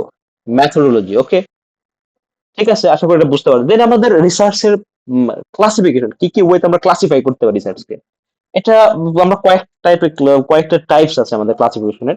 সেটা হচ্ছে আমাদের বেসড অন পারপোজ, আপনি দেখেন based on approach, based on nature of data, এগুলোর উপর ডিপেন্ড করে আমাদের হচ্ছে বিভিন্ন ক্লাসিফিকেশন আছে। তো আমরা বেসড অন পারপোজের উপর যদি আমরা বলি, purpose, that is basic research, and second হচ্ছে অ্যাপ্লাইড রিসার্চ। বেসিকটা হচ্ছে দেখেন, এটা খুবই সিম্পল একটা বিষয়। ধরুন আপনি হচ্ছে আপনি আজকে ভাবতেছেন যে পৃথিবী আকাশের রং কেন নীল? হ্যাঁ, নীল হতেই পারে, আপনি জানেন নীল তো হতেই পারে। আমাদের হচ্ছে সব মানে নীল সমুদ্র, নীল সবকিছু, এই কারণে হয়তো আকাশের মানে রংটা নীল। আপনার এটা এটা একটা বেসিক বিষয়। অথবা আপনি আচ্ছা, আমার তো ব্রেন আছে, ব্রেনের সেরেব্রাম আছে। সেরেব্রাম কিভাবে কাজ করে? আমাদের ডান সেরেব্রাম কেন বাম অংশকে নিয়ন্ত্রণ করে, বাম অংশ কেন ডান অংশকে নিয়ন্ত্রণ করে? এই যে আমাদের যে কোশ্চেন, এবং এই এই এই যে এইগুলা, এই যে এই কোশ্চেন নিয়ে আপনি যে চিন্তা ভাবনা করছেন, এটা নিয়ে আপনার বিগড়ে একটা নিজে নিজে একটা মেকানিজম ধারা করাচ্ছেন, এটা কোনো বেসিক রিসার্চ। আর অ্যাপ্লাইড রিসার্চটা হচ্ছে আপনার এই যে ব্রেনের যে করতে, বা আপনার ব্রেন নিয়ে যখন চিন্তা ভাবনা করতেছেন, তো চিন্তা ভাবনা করতে গিয়ে আপনি বললেন যে আসলে ব্রেনের যে উদ্দীপনাটা কিভাবে আসে, এবং আমি যখন স্ট্রেসে থাকি, যখন আমার মধ্যে স্ট্রেস থাকে, আমার মধ্যে যখন প্রেশার থাকে, তখনই আমার ডোপামিনটা কিরকম ভাবে মানে কতটুকু মানে ক্ষরণ হচ্ছে, আর ডোপামিনটা অ্যাকচুয়ালি কি, ডোপামিনের মেকানিজমটা কি, এই মেকানিজম, এবং এই ডোপামিন যদি আমাদের কম ক্ষরণ হয়, সেক্ষেত্রে আমাদের কি কি ইফেক্ট হতে পারে বা আমাদের বডিতে কি প্রবলেম হতে পারে। এই প্রবলেম আইডেন্টিফিকেশন নিয়েই যখন আপনি একটা রিসার্চটা করবেন, এবং এটাকে বলবো অ্যাপ্লাইড রিসার্চ। অ্যাপ্লাইড মানে আপনি অ্যাপ্লাই করবেন ডোপামিন কারো কাছ থেকে। আপনি কি ধরেন আমরা যেভাবে কি করতে, আমার অ্যালজেইমার পার্কিনসন, অনেকে এই রিসার্চ, আমার এটা খুব একটা ইন্টারেস্টিং একটা ফিল্ড আমার কাছে, অ্যালজেইমার পার্কিনসন। আমাদের একটা চিন্তা ভাবনা আছে যে আমরা এই অতি শীঘ্র আমরা অ্যালজেইমার পার্কিনসন নিয়ে কাজ করব, এবং এটা আমরা কাজ করবো এটা ভাবে আমরা আপনাদের সাথে একটু শেয়ার করি। মানে এটা আপনার মাইস মডেল থেকে, মাইসটাকে অনেকদিন আমরা হ্যান্ডেলিং করার পরে 15-20 দিন রাখার পর তাকে নাইট্রেট স্যাক্রিফাইস করা হয়, ব্রেন থেকে তখন একটা আপনার হচ্ছে নেওয়া হয়, এনজাইম নেওয়া হয়। ওই এনজাইম নিয়ে আমরা হচ্ছে অ্যালজাইমার টেস্ট করি। এবং আরেকটা জায়গা থেকে করা যায়, সেটা হচ্ছে গরুর ব্রেন। আমরা হচ্ছে গরু জবাই করা হয় না, তার ব্রেনে আপনার হচ্ছে কি এই গরু জবাই করার মধ্যে 30 মিনিটের মধ্যে ব্রেন থেকে আমরা এনজাইমটা কালেক্ট করতে হয়। 30 মিনিটের বেশি হলে ডিস্ট্রয় হয়ে যায়। তো ওই ব্রেনটাকে কালেক্ট করে আমরা ক্রুড এনজাইম দিয়ে আমরা অ্যালজাইমার পার্কিনসন টেস্ট করি। এবং এটা খুবই একটা ইম্পর্টেন্ট রিসার্চ, মানে খুবই একটা বেস্ট রিসার্চ। এটাকে আপনার বর্তমান একটা এই আমাদের সমসাময়িক যুগে মানে অ্যালজাইমার পার্কিনসন এটা পুরো ওয়ান অফ দ্য বস একটা রিসার্চ সেক্টরের জন্য, একটা বস একটা ফিল্ড। এবং যারা এটা করতে পারবেন তাদের ফান্ডের অভাব হবে না যদি বাইরে যেতে চান। মানে এটা আসলে আমার জন্য একটা ফ্যাসিনেশন, আমার কাছে বলতে পারেন এটা ফ্যাসিনেশন একটা, হ্যাঁ, মানে অ্যালজাইমার নামে কাজ করবো এবং এই লেভেল কাজ। এবং যে একটু আগে ওহিদুর আসছিল, ওহিদুর তো মানে ডাই হার্ট, সে করবেই, মানে ওর এটা নিয়ে খুবই ফ্যাসিনেট এক মানে এটা ফ্যাসিনেটেড, যে কি পরিমাণ ফ্যাসিনেটেড চিন্তাই করতে পারবেন না।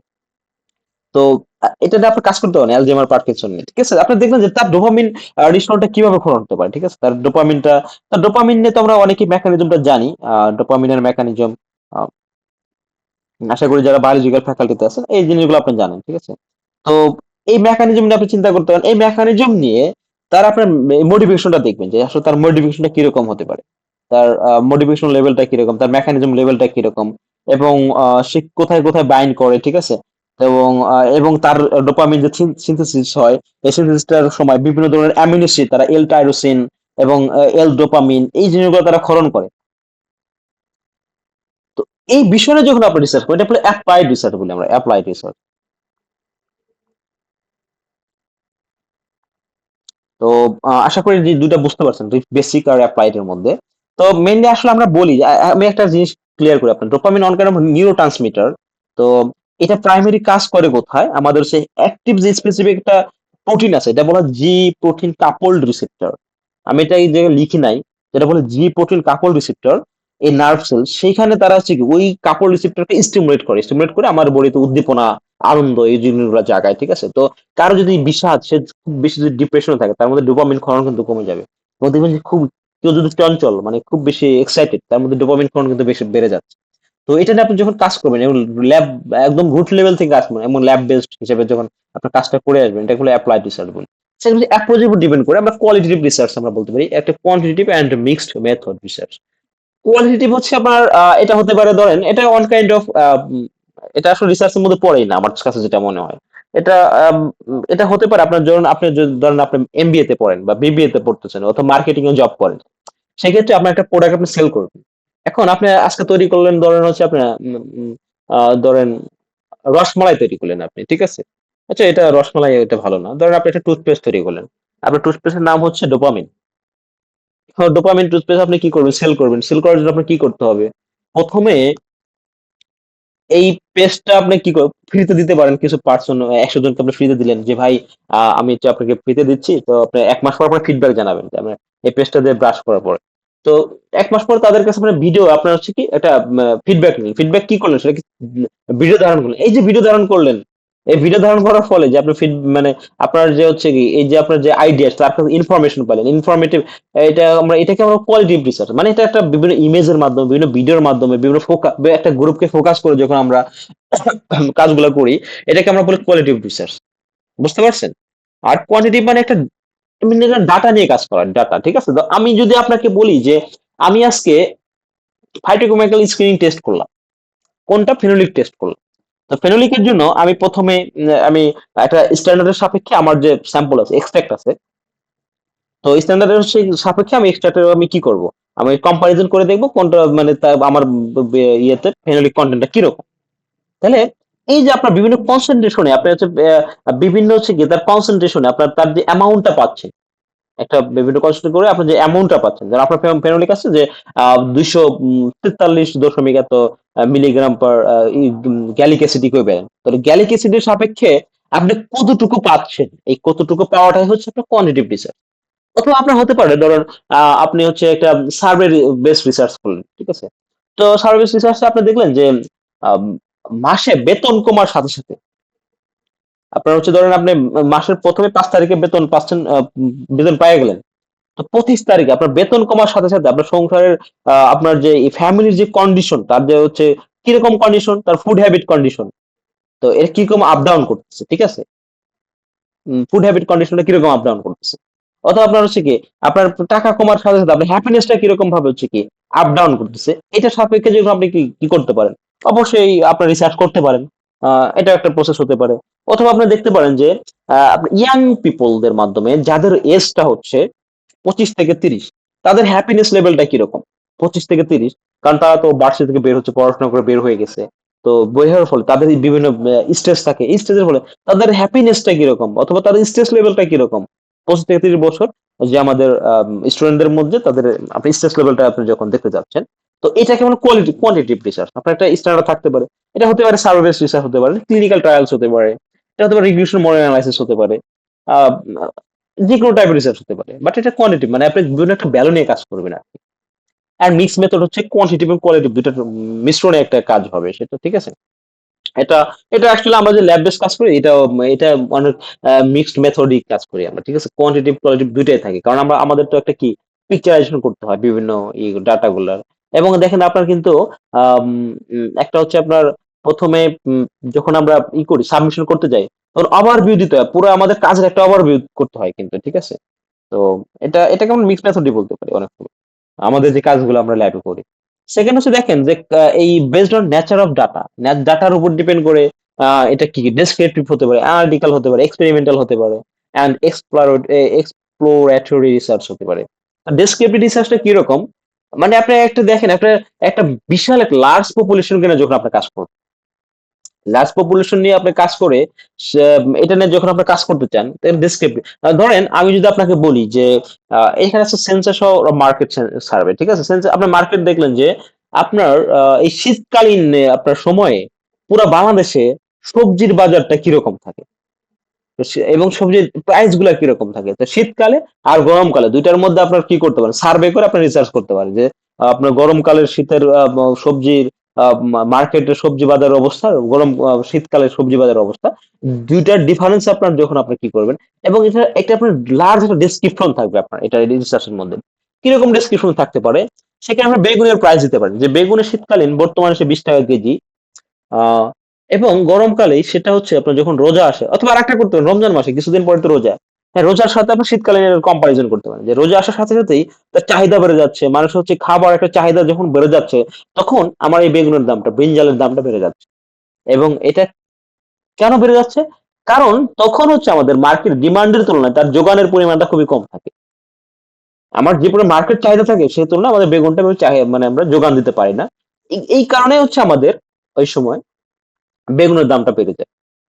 তো এই যে একটা বিষয়, এটা আপনার হচ্ছে বলুন। এবং আরেকটা হচ্ছে ইথিকনেস, আমাদের যে আহ, আম, যে বিক্রেতা আছে তাদের মধ্যে ইথিকনেসটা হচ্ছে ভালোভাবে নাই। তো আমরা কি করতে পারি তাহলে, যদি দামটাকে রিজনেবল রাখার জন্য আমরা প্রথমে ম্যাস পপুলেশনের মাধ্যমে যারা ব্যবসায়ী যারা এর সাথে কানেক্টেড তাদেরকে আমরা ইথিক সম্পর্কে, তাদের ইথিক্স নিয়ে আমরা কাজ করতে পারি, তাদেরকে এই সম্পর্কে যে আমাদের আহ ভোক্তা অধিকার এইটা নিয়ে হচ্ছে আমরা তাদের সচেতন করতে পারি যে আসলে মানে এটা একটা গেল। আর সেকেন্ড হচ্ছে আমরা যোগানটাকে কিভাবে বাড়ানো যায় এইটা নিয়ে আমরা মেইনলি ফোকাস করতে পারি। তো এটা আপনার রিসার্চে খুব ডিটেলস আপনাকে লিখতে হবে এই বিষয় নিয়ে, এটা আমরা ডেসক্রিপটিভ রিসার্চ বলতে পারি।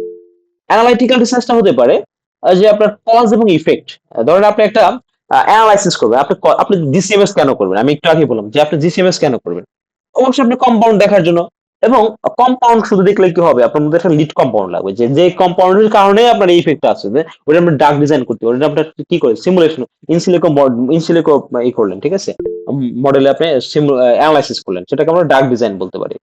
তো আপনি যখন ডকিং করলেন, ডকিং করে দেখলেন তার ওই কম্পাউন্ডের তার ডার্ক বাইন্ডিং অ্যাফিনিটি, তার প্রোটিনের সাথে তার হচ্ছে বাইন্ডিং অ্যাফিনিটি কিরকম।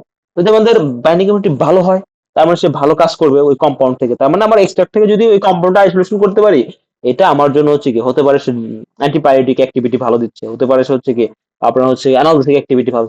তো যে অ্যাক্টিভিটি ভালো দিবে সেই অ্যানালজেসিক অ্যাক্টিভিটি যদি ভালো দেয় তাহলে আমরা কক্স টু প্রোটিনটাকে নিয়ে তার সাথে আমার ওই কম্পাউন্ডটাকে বাইন্ড করায় দেখবো তার বাইন্ডিং এনার্জি কিরকম। যদি বাইন্ডিং এনার্জি ভালো হয় তাহলে সে আমাদের জন্য ভালো ডাক আমার পড়ে যায়। এটা সেকেন্ড, শুধু বাইন্ডিং এনার্জি দিয়ে আমরা বলতে পারি, তারপরে বিভিন্ন পাস প্রেডিকশন করতে হবে, অ্যাডমিট অ্যানালাইসিস করতে হবে, করে আমাদের দেখতে হবে তার আসলে মানে তার স্কোরটা কিরকম। এটা হলো cause and effect relationship. Experimental research যদি আমরা বলি, এক্সপেরিমেন্টাল রিসার্চটাও এটা একই সেম, মানে অ্যানালিটিক্যাল এক্সপেরিমেন্টস অনেকটা কাছাকাছি। বাট এক্সপেরিমেন্টটাকে আমরা দেখা যাচ্ছে আপনার এইখানে হচ্ছে ল্যাবে আমরা হিউজ টাইপ মানে অনেক অনেক বেশি আমরা কন্ট্রোল ক্লিনিক্যাল ট্রায়ালটা চালাই, মানে অনেক বেশি, যতক্ষণ পর্যন্ত আমরা একটা ভালো মানে রেজাল্ট না পাচ্ছি। এটা এক্সপেরিমেন্টাল রিসার্চ নিয়ে আমরা অনেকে যারা এখানে ল্যাব বেজে আছেন, যারা হচ্ছে বায়োলজিক্যাল ফ্যাকাল্টিতে আছেন, অবশ্য অনেকে জানেন এই বিষয়গুলো নিয়ে। তো এটা নিয়ে আমরা ডিটেলস আলোচনা করবো, এটা নিয়ে অনেক কথা বলবো আমরা, তো এখানে আমি স্কিপ করতেছি। আর এক্সপ্লোরেটরি রিসার্চ হচ্ছে আপনার দেখেন একটা নিউ এরিয়া নিয়ে আপনার, ঠিক আছে, যেটাতে আপনার হচ্ছে কি মানে খুবই আমি আগেই বলছি যেমন একটা আপনার টপিক সিলেক্ট করতে হবে যে টপিকসে আপনার এক্সিস্টিং রিসার্চ নলেজ অনেক কম, অনেক কম। হ্যাঁ, তাহলে আপনি এমন একটা টপিক সিলেক্ট করলেন, যেমন আমি যে টপিকটা নিয়ে কাজ করতেছি পলিমরফিজম, এটা বাংলাদেশে হয়নি। তবে আমি যখন কাজটা করবো এটা বাংলাদেশের গ্রাউন্ড ওয়ার্ক দিবে, একটা ফাউন্ডেশন দিবে, তখন আমার কাজটাকেই তারা হচ্ছে কি দেখে দেখে কিন্তু তারা হচ্ছে কি পরবর্তীতে হচ্ছে তারা এই এই এই টপিকস এর উপরই বেস্ট আরো ভালো ভালো রিসার্চ তারা কন্ডাক্ট করতে পারবে। তাহলে আমার রিসার্চটা কি হবে, তাহলে এইটাতে একটা গ্রাউন্ড ওয়ার্ক না, তাহলে এটাকে আমি আমার রিসার্চটাকে আমি বলতে পারি এক্সপ্লোরেটরি রিসার্চ, আমি এক্সপ্লোরেশন করতে যাচ্ছি আমার বাংলাদেশের এরিয়াতে, বাংলাদেশের পিপলের এই ওমেনদের মধ্যে কোন জিনের মিউটেশনের কারণে ব্রেস্ট ক্যান্সার হয়, অথবা HER2 জিনের কারণে কি রকম মিউটেশনটা হচ্ছে, এবং তার মিউটেশন লেভেল তার মানে কিভাবে এফেক্ট করতেছে, এটাকে আমার স্ট্রেসের কারণে হচ্ছে আমার ক্যান্সারটা, নাকি হচ্ছে আপনার হচ্ছে বিভিন্ন ধরনের নাকি হচ্ছে আমাদের মাইটোকন্ড্রিয়াল আপনার রস অ্যাক্টিভিটি, রিঅ্যাক্টিভ অক্সিজেন স্পেসিস, সেই কারণে হচ্ছে। তো এটা আমরা দেখবো। এটা আশা করি বুঝতে পারছেন মেথড গুলা নিয়ে। সেকেন্ড হচ্ছে দেখেন স্টেপ, আমরা কি কি টাইপের একটা রিসার্চ আমরা কন্ডাক্ট করতে পারি। প্রথমেই আমি বলছিলাম যে রিসার্চ কোশ্চেন আপনাকে রাখতে হবে, যে আমার প্রথমে থাকতো রিসার্চ কোশ্চেন, আমি কেন রিসার্চ করবো, আমি কি নিয়ে রিসার্চ করবো, আমি এই ব্রেস্ট ক্যান্সার নিয়ে কেন রিসার্চ করবো, আমি হচ্ছে কেন হচ্ছে এই আপনার হচ্ছে আমি যদি একটা কম্পাউন্ড বলি যে সাইট্রাল, এই সাইট্রাল নিয়ে আমি কেন ইনভিভো টেস্ট করব, কোন টেস্টটা আমি ইনভিভোর অ্যান্টিডাইরিয়াল টেস্টটা আমি কেন করব, সাইট্রাল একটা কম্পাউন্ড, একটা পিওর কম্পাউন্ড, সেটা নিয়ে আমি অ্যান্টিডাইরিয়াল বা অ্যান্টিমেটিক এই টেস্টটা কেন, এত টেস্ট থাকে পৃথিবীতে। তো এটা একটা বিষয়, ঠিক আছে, এটা আপনার একটা কোশ্চেন থাকতে হবে। সেকেন্ড, প্রবলেম আইডেন্টিফিকেশন করতে হবে, তার রিসার্চ ব্যাকগ্রাউন্ডটা আপনার জানতে হবে, এন্ড মানে এটা নিয়ে কোনো কিছু আনএক্সপ্লোরড আছে কিনা, তাদের রিসার্চ গ্যাপ আছে কিনা, এটা কিন্তু আপনার খুঁজে বের করতে হবে, ঠিক আছে। তারপরে এর জন্য খুঁজে বের করার জন্য কি করতে হবে, লিটারেচার রিভিউ আপনাকে করতে হবে, মানে প্রচুর পরিমাণ আপনার এক্সিস্টিং কোনো নলেজ, এটাকে আপনার প্রচুর পরিমাণ, প্রচুর, এটা কয়েকশো আর্টিকেল আপনাকে পড়তে হবে, পরে আপনাকে আপডেট স্ট্যাটাস আপনাকে বের করতে হবে। সেকেন্ড হচ্ছে আপনার অবজেক্টিভ, আপনি কেন রিসার্চটা করতেছেন, এই রিসার্চ অবজেক্টিভ কিন্তু আপনাকে লাগবে। হ্যাঁ, আপনার রিসার্চের অবজেক্টিভ না, আপনার রিসার্চ একটা করলেন যে কোনো অবজেক্টিভই জানেন না আপনি, তাহলে রিসার্চ করে লাভ আছে, আপনি ইন্ট্রোডাকশনে কি লিখবেন, আর রিসার্চ অবজেক্টিভ তো আপনাকে ইন্ট্রোডাকশনে লিখতে হবে যখন আপনি ম্যানুস্ক্রিপ্ট প্রিপারেশন করবেন, তাহলে অবশ্যই আপনার রিসার্চ অবজেক্টিভ এবং হাইপোথিসিস এটা কিন্তু লাগবে আপনার। ওকে, সেকেন্ড হচ্ছে দেখেন আপনার রিসার্চ প্রপোজাল, আপনার এই এটা এটা আসলে অনেক প্রপোজাল আমরা রিসার্চ প্রোটোকল আপনাকে মেনটেন করতে হবে, যে আপনি কি কি মেথডে কাজ করবেন, আপনার প্রোটোকলটা কি হবে, আপনার বাজেটটা কত হতে হবে, আপনি যে রিসার্চটা করছেন তার বাজেট 5 লাখ টাকা, আপনি স্টুডেন্ট, আপনি এটা এত টাকা পাবেন কই, হ্যাঁ? তো এমন একটা রিসার্চ কন্ডাক্ট করতে হবে যেন তার বাজেট ফ্রেন্ডলি হয়, আপনি এটা এটা আপনাকে এটা এটা আপনি কমপ্লিট করতে পারেন, এবং তার এবং এটা আমাদের সায়েন্টিফিক কমিউনিটিতে মানে অনেক বেশি সিগনিফিক্যান্ট ক্যারি করবে, এটা একটা বিষয়। সেকেন্ড হচ্ছে আপনার ইথিক্যাল, যদি আপনি হিউম্যান লাইফ মডেলে কাজ করতে চান, অথবা আপনার যে আমি যেটা করতেছি যে আমার ব্লাড ব্রেস্ট ক্যান্সার যাদের হয়েছে অলরেডি, সেখান থেকে আমার ব্লাড কালেক্ট করতে হবে, তো অবশ্যই আমার ওই পেশেন্টের কনসার্ন থাকতে হবে, কনসেন্ট যদি না থাকে, সে যদি তার কাছ থেকে আমি এক্সট্রা ব্লাড তো আমি নিতে পারি না, কারণ ক্যান্সার পেশেন্ট এমনি তাদের ফ্যামিলি একটা ট্রমাটাইজ অবস্থায় থাকে, এবং তার কাছে আমি আরো এক্সট্রা 2 ml 3 ml ব্লাড নেই, রোগী তো যদি জানতে পারে, তো রোগী তো মানে মানে আরো চিন্তিত হয়ে যাবে, সে তো আরো বেশি অসুস্থ হয়ে পড়বে। তো এই কারণে তার কিন্তু হিউম্যান কনসেন্ট আমার লাগবে, এটা একবার ইথিক্যাল অ্যাপ্রুভাল বলি। ওকে, সেকেন্ড হচ্ছে অ্যারেঞ্জমেন্ট অফ ম্যাটেরিয়ালস, আমার কোন কোন ম্যাটেরিয়ালস লাগবে এগুলো আমার লাগবে, যেমন আমি এখন আমার হচ্ছে আমার ধরেন হচ্ছে ডিএনএ এক্সট্রাকশন কিট লাগবে, আমি ডিএনএ এক্সট্রাক্ট করবো ব্রেস্ট ক্যান্সার, তাই আমি কিট নাই, তাই একটা কিটের দাম হচ্ছে 20,000 টাকা, আমার এটা চায়না থেকে নিয়ে আসতে হয়, আমার কিট নাই, এটা কিট ছাড়া আমি কিভাবে কন্ডাক্ট করবো আমার রিসার্চ, আমার হচ্ছে আপনার ল্যামিনার এয়ার ফ্লো লাগবে, আমার অটোক্লেভ লাগবে, আমার হচ্ছে পিসিআর মেশিন লাগবে, আমার হচ্ছে হচ্ছে আপনার সিকোয়েন্সিং মেশিন লাগবে, ইলুমিনা সিকোয়েন্সিং মেশিন লাগবে, অথবা হচ্ছে আপনার স্যাঙ্গার সিকোয়েন্সিং মেশিন লাগবে। তো এই সিকোয়েন্সিং মেশিন যদি আমার না থাকে, আমি কিভাবে আমার রিসার্চটা কন্ডাক্ট করবো, তো এটা তো একটা বড় বিষয় না, তো আমার arrangement of all type of materials এটা কিন্তু আমার অ্যারেঞ্জমেন্টে থাকতে হবে। এবং সেভেন যে আমার স্টেপ, সেটা মানে একটা আহ, আপনার এক্সপেরিমেন্টাল রিসার্চ, হ্যাঁ। তো এইটা নিয়ে আপনার হচ্ছে একটি, এটা আপনার ওভারঅল রিসার্চ নিয়ে একটা কি করতে হবে, আপনার সার্ভে করতে হবে যে আসলে আমার কি রকম, আমি যে ডাটাগুলো যে নিচ্ছি, আমার কতগুলো পেশেন্ট হলো, আমার 100টা পেশেন্ট থেকে নিলে আমি হচ্ছে 100টা পেশেন্ট থেকে আমার 100 নর্মাল পেশেন্ট লাগবে, 100 নর্মাল পেশেন্ট আমার ব্লাড কালেক্ট করতে হবে, কালেক্ট করে তার দুটার এই এই পেশেন্ট গুলো আপনি কোথায় পাবেন, কিভাবে পাবেন, এটা নিয়ে আপনার ডিটেলস একটা হচ্ছে আপনাকে স্টাডি কিন্তু আপনাকে কন্ডাক্ট করতে হবে। সেকেন্ড হচ্ছে কালেকশন অ্যানালাইসিস অফ ডাটা, তারপরে বললাম যে ডাটা গুলো পাইছেন, কালেকশন করলেন, এটা নিয়ে আমরা অ্যানালাইসিস করতে হবে, কিভাবে অ্যানালাইসিস করবেন, তাই বললাম প্রথমে আমার কি করতে হবে, আমি ব্লাড নেওয়ার পরে আমি এক্সট্রাক্ট করবো, এক্সট্রাক্ট করার পরে আমি তাকে ন্যানোডপে তাকে মেজার করে দেখবো তার পিউরিটি লেভেল কিরকম, আমি যে এক্সট্রাক্টটা পাইছি ডিএনএ এক্সট্রাক্ট, তার পিউরিটি কিরকম, পিউরিটি যদি ভালো থাকে 260/230 রেশিও যদি খুব ভালো থাকে, সেক্ষেত্রে আমি সেটাকে আমি কি করবো, পিসিআর এ পাঠাতে পারি, পিসিআর যদি আমি ব্যান্ড পাই, আমি সিকোয়েন্সিং এ পাঠাবো, সিকোয়েন্সিং এ পাঠানোর পরে আমি ফাইনাল আমি বলবো যে তার মধ্যে হোমোজাইগাস মিউটেশন করছে নাকি হেটেরোজাইগাস মিউটেশন করছে। ওকে, এই হোমোজাইগাস এটাকে বলে ইন্টারপ্রিটেশন ডাটা, এবং ডাটাটা আপনি কি করতে পারেন, বিভিন্ন হচ্ছে কি ডাটা অ্যানালাইসিস, আমাদের হচ্ছে কি সফটওয়্যার আছে, সেটা বলে এসপিএসএস আমি বলতে পারি, সেটা হচ্ছে আমার আর বলতে পারি, ঠিক আছে। সেকেন্ড হচ্ছে এর মধ্যে অ্যানালাইসিস করে, অথবা গ্রাফ প্যাড প্রিজম, এটাতে আপনার খুব ভালো ভালো আমরা চার্ট গ্রাফ তৈরি করতে পারি। এই গ্রাফটা পিজনের মাধ্যমে অ্যানালাইসিস করতে পারেন, ঠিক আছে? ফার্স্ট অফ অল ভাইয়া রাইটিং। হ্যাঁ, একটু হ্যাঁ। কথা শুনবেন? আচ্ছা, আপনি একটু কোশ্চেনটা পরে করেন, আমরা এখান অ্যাটেন্ডেন্স থেকে শিট দিতে হবে? বুঝলাম না। জি ভাইয়া, ক্লাসের শেষে অ্যাটেন্ডেন্স দেওয়া হবে নাকি? না, না, আমাদের আসলে কোনো অ্যাটেন্ডেন্স নাই। আমরা আসলে এটা ওইরকম কোনো কিছু আমরা রাখিনি অ্যাটেন্ডেন্স বিষয়ে। ঠিক আছে? অ্যাটেন্ডেন্স দিতে হবে না। বাট এখান থেকে আমরা কি করব? আমাদের এটা নিয়ে আমি একটু এখনই কথা বলবো। তো আমি একটু শেষ করে আসতেছি। ঠিক আছে? দেখেন, লাস্ট স্টেপ আপনি ওকে। কি করবেন? Writing of reports from research finding. তোকে আপনার কি করতে হবে যে ওই যে আপনি যে রিসার্চে কি ফাইন্ডিং পাইছেন ওইটা এখন রিপোর্ট আকারে সাবমিট করতে হবে। যদি আপনি থিসিস স্টুডেন্ট হন তাহলে আপনার বুক আকারে দিতে হবে। যদি আপনি প্রজেক্ট করেন, রিসার্টেশন আমরা বলি, যে আমরা ফোর্থ ইয়ারে অনেকের প্রজেক্ট থাকে। তো ওই প্রজেক্ট অনুযায়ী আপনি কি এটা আপনার ওই পেপার আকারে সাবমিট, অথবা যদি আপনি জার্নালে সাবমিট করতে চান বিভিন্ন জার্নালে, সেক্ষেত্রে আপনি জার্নাল আকারে তার ওই জার্নালে যে ক্রাইটেরিয়া থাকে ক্রাইটেরিয়া মেনটেন করে আপনার রিপোর্টটা লিখতে হবে। রিপোর্ট লেখো, ওই রিপোর্টটাকে এটা আমরা ম্যানুস্ক্রিপ্ট বলি বা আর্টিকেল বলি, আর্টিকেলটা সাবমিট করতে হবে। ওকে, আমাদের সেটা ফার্স্ট স্লাইডে এতটুকুই ছিল। সেকেন্ড হচ্ছে যাই হোক, অনেকের কোশ্চেন ছিল। দেখেন, আমি আমি একটু মেথডটা দেখাই আছি। দেখেন, আমার যে একটা মেথড ছিল যে কিরকম, এটা হচ্ছে এটা হচ্ছে আমাদের প্রজেক্টের ছিল, আমার নিজের প্রজেক্ট। এটা লিচু আমাদের পেরিকার্প নিয়ে করছিলাম। দেখেন আমাদের কি কি কম্পাউন্ড আমরা লিখছি, যে আমাদের কোন কোন রিয়াজেন্ট এন্ড কেমিক্যাল আমরা কালেক্ট করছিলাম, এটা কোন কোন কোম্পানি, এটা কিন্তু আমাদের ডিটেল ভাই দিতে আপনার হয়েছে। কোন জার্নালে প্রকাশিত হয়েছিল রিসার্চটি?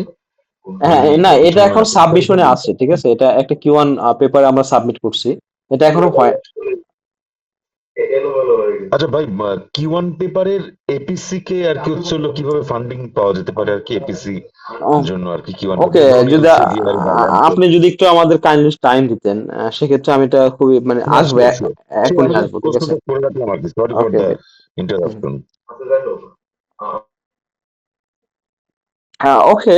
আমরা কোথায় ছিলাম যেন? সেটা হচ্ছে আমি একটা আপনি দেখাচ্ছিলাম। দেখেন, ওভারঅল যে মেথডটা আসলে কিরকম, এটা একটা মেথড। ঠিক আছে? আমি আসলে মেথড নিয়ে পড়াচ্ছি, এখানে আপনি দেখলাম।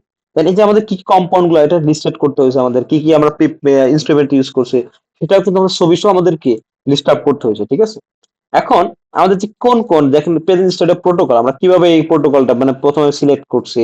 আমাদের যে ফ্রুট প্ল্যান্ট, আমাদের লিচুটাকে আমরা কালেক্ট করছি, যেখানে আমাদের ওই কোথা থেকে, আমাদের পাবনার একটা জায়গা থেকে ফ্রুট, আমাদের লিচু গার্ডেন থেকে। সেকেন্ড হচ্ছে আমাদের ওই পেরিকাপটাকে আমরা কি লিচু থেকে আমরা ওই খোসাটাকে আলাদা করছি। দেন হচ্ছে তাকে ড্রাই করছি, তাকে গ্রাইন্ডিং করছি। গ্রাইন্ডিং করার পরে আমরা হচ্ছে তাকে হচ্ছে আপনার এক্সট্রাক্ট তৈরি করছি। দেন আমরা বিভিন্ন টেস্ট গুলা করছি, antioxidant test, antibacterial test. Then আমরা ইনভিভো টেস্ট করছি। ইনভিভোর পরে এখন আমরা সিমুলেশন করে পেপারটা আমরা সাবমিশন রাখছি। দেখেন, এই যে একটা মেথড, আসলে আমরা এক্সট্রাক্টটা আমরা কিভাবে তৈরি করি, বিভিন্ন এই যে একটা প্রোটোকল। দেখেন, এটা বলছে অ্যাকর্ডিং টু একে দাস অ্যান্ড জামির হোসাইন। তো তাদের আমরা এই মেথডটা ইউজ করে আমরা এক্সট্রাকশনটা করছি। এক্সট্রাকশনটা মেইনলি দুটো টাইপস, একটা কোল্ড এক্সট্রাকশন, একটা হট। আমরা যেটা করছি কোল্ড এক্সট্রাকশন, রোটারি এবং রোটার দিয়ে। তো এই আমাদের এক্সট্রাকশন সফট করার পরে তাকে ফিল্টার করে রোটারি দিয়ে আমরা ই করে দেন এক্সট্রাক্ট আমরা পাইছিলাম। আমি এক্সট্রাক্ট পাইছিলাম মোটামুটি 10 mg মতো। তো ওটা এখানে ই করা আছে। এর পরপর আমরা কি কি পরবর্তী আমরা কোন কোন টেস্ট করছি, এটা কোয়ালিটিভ আমরা অ্যানালাইসিস, যে প্যারাফিনাল কম্পাউন্ড টেস্ট, এটা আমরা অ্যালকালয়েড, এটা আমরা হচ্ছে স্ক্রিনিং বলি। আমরা আসলে প্রিলিমিনারি আমরা দেখি তার মধ্যে আসলে কোনো অ্যালকালয়েড আছে কিনা, তার মধ্যে সাবপয়েন্ট আছে কিনা, ট্যানিন আছে কিনা, একটা মেজর গ্রুপ দেখি যে এই গ্রুপগুলো আছে কিনা। ওকে, এটা আমরা স্ক্রিনিং টেস্ট বলি আমরা। পরবর্তীতে আমরা বিভিন্ন ফাইটোকেমিক্যাল কম্পাউন্ড টেস্টের মধ্যে আপনার যে ফেনোলিক কম্পাউন্ডের পরিমাণ কিরকম আছে, এটা বলা হচ্ছে আপনার, যেমন ফেনোলিক, ফ্লাভোনয়েড, ট্যানিন। দেন আমরা antioxidant test, DPPH scavenging আছে বলি, আমরা আয়রন ডিউসিং টেস্ট, এগুলো আমরা করছি। এটা প্রত্যেকটা মেথড আকারে কিন্তু আমাদের এটা রিপোর্টে সাবমিট করতে হচ্ছে। এবং প্রত্যেকটা মেথডের জন্য আমরা কোন কোন কেমিক্যাল ইউজ করি, ধরুন যদি আমরা বলি ট্যানিনের জন্য, দেখেন ট্যানিন টেস্টের জন্যই আমরা হচ্ছে কতটা কি পরিমাণ কতটুকু আপনার হচ্ছে অ্যামাউন্টে আমরা কোন কোন কম্পাউন্ড, কোন কোন রিয়াজেন্ট আমরা ইউজ করছি, এটা কিন্তু ডিটেইলস আমাদের দেখাইতে হচ্ছে মেথডে। ঠিক আছে? এটা আমাদের আপনার কিন্তু এটা আর্টিকেল দেখাইতে হবে না, এটা যারা প্রজেক্ট বা থিসিস করবে তাদের জন্য ইম্পর্টেন্ট, খুবই ইম্পর্টেন্ট। ঠিক আছে? আর্টিকেল এগুলো দেখাইতে হবে না, জাস্ট আপনি কোন মেথডে করছেন, কি কি ইউজ করছেন, এতটুকু। তো এটা হচ্ছে আমরা বলি যে দেখুন আমাদের লাস্টে যে এটা অ্যান্টিব্যাকটেরিয়াল টেস্ট, আমরা কি কি লাগে, একটু লামিনার এয়ার ফ্লো, দেন হচ্ছে আপনার ইনকিউবেটর, দেন ইনকিউবেটর রাখে আমরা, যদি এটা খুব স্প্রেডিংটা খুব বেশি ভালো হয় না, দেখতে পাচ্ছেন এটা স্ক্রিনটা খুবই অত বেশি ভালো না, বাট আমরা জোন অফ ইনহিবিশন কিন্তু পাইছি। এটা কার, এটা হচ্ছে স্ট্যান্ডার্ড, বাট আমাদের হচ্ছে দেখেন স্যাম্পল কিন্তু নাই। তার মানে এটা আমরা বলতে পারি না যে অ্যান্টিব্যাকটেরিয়াল ইফেক্ট আমরা না, আমাদের যে কম্পাউন্ড আমাদের এক্সট্রাক্ট তার মধ্যে অ্যান্টিব্যাকটেরিয়াল ইফেক্ট নাই, এটা আমরা কিন্তু দেখে বলতে পারছি কোন কার এগেইনস্টে আসলে সিদ্ধার এগেইনস্টে। ওকে, তো এটা একটা আপনার খুব ওভারভিউ দিলাম আপনার, কিন্তু আমার একটা পেপার থেকে আপনাকে দেওয়া, মানে আমার যে প্রজেক্টের যে কাজটা ছিল। তো আর একটা বিষয় আমি আপনাকে পেপার থেকে দেখাই, যে আমার সাবমিশন কিছু পেপার থেকে ক্লিয়ার হবে না। তো আচ্ছা, এসসিএস ওমেগা এটা না, এটা ভালো একটা থাকে। আচ্ছা, অক্টা ফার্মাকোলজিক্যাল সিলিকা এটা তো আমরা সাবমিট করছি, এটা স্পেশাল একটা জার্নাল।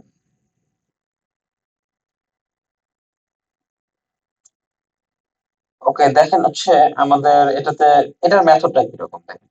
এই যে আমাদের প্রত্যেকটা যে টেস্ট গুলো করছি, প্রথমে যে কালেকশন অফ স্যাম্পল কোথা থেকে কালেক্ট করছি, দেন আমরা এক্সট্রাক্ট তৈরি করছি, দেন ইনিশিয়ালি যে পাইপের স্পেনিং, টোটাল ফেরোলিক কন্টেন্ট, ফ্লাভানয়েড, আমরা কি কি লিখছি, আমরা মানে কত তরঙ্গ দৈর্ঘ্যে, আমরা কত তরঙ্গ ল্যাম্বড়াতে আমরা তাকে হচ্ছে তাকে কালেক্ট করছি, ই করছি আমরা অ্যাবজর্বেশনটা নিছি। এটা ইউভিতে আমরা এই আল্ট্রাভায়োলেট ইউভি মেশিন যে আছে, আল্ট্রাভায়োলেট মেশিন, সেটাতে আমরা এই অ্যাবজর্বেশনটা নেওয়া হয়।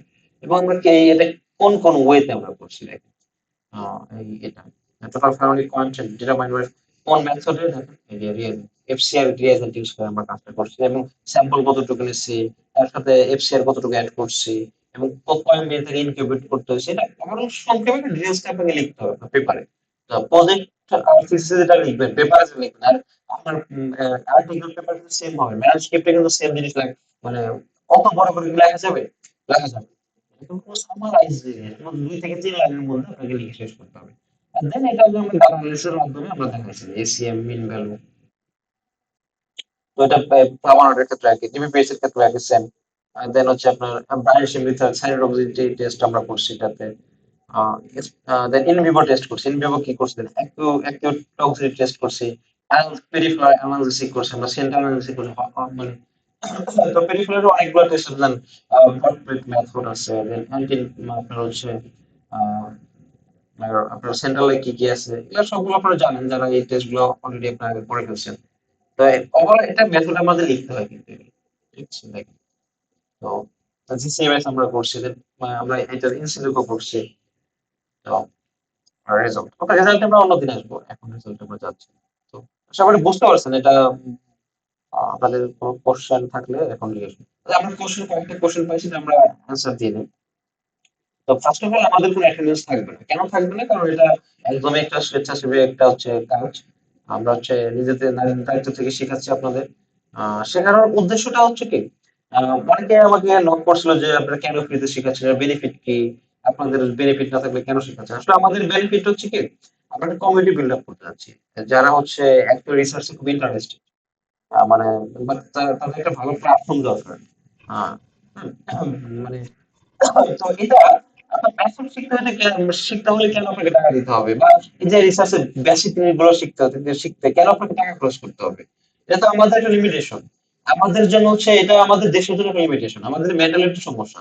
কারণ আমরা হচ্ছে ভার্সিটিতে পড়তেছি, শিক্ষিত হচ্ছি, বাট আমাদের মেন্টালি আমরা মেন্টালি আমরা গ্রো করতে পারতেছি না, তো এটা আমাদের লিমিটেশন না।